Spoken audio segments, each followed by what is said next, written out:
Immediately after the storm, we saw the absolute devastation. The floodwaters receding, people walking around, deer in the headlight. We weren't impacted like others, so we just wanted to do what we could, even if it was just a matter of, what do you need? The immediate needs were information. People didn't know who to turn to. They lost power, they lost internet. Cell phones only last so long. I have no food. Where do I stay? My house is still got 2, 3, 4 feet of water in it.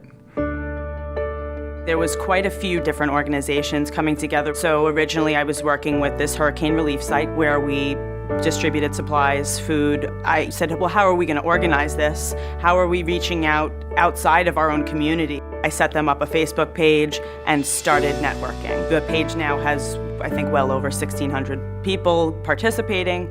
Someone said, there's a woman that needs to get ripped out. I want to say she was in her 80s. She was our very first home that we worked on. There were a dozen or so of us that showed up on a Saturday morning, and we just took a hammer to the wall and we just started breaking up the wall, and we really had no experience, but we stayed with it. And it's really been neighbors helping neighbors through this whole process. Churches, small businesses, community members, forming organizations to help their neighbors. Vision was able to organize 400 community folks. We ripped out 100 homes and we're helping rebuild 30 homes.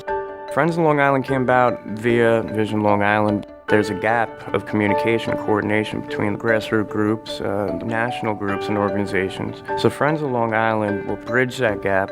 It's very important that the money coming down from the federal assistance goes directly to communities. These volunteers who have worked every Saturday for 6 months have been invaluable.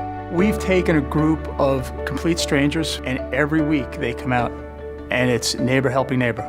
To rebuild a village takes a whole village, and it takes a lot of people that care. In one of those homes where we just gutted this weekend, we just received an email stating, "Thank you so much.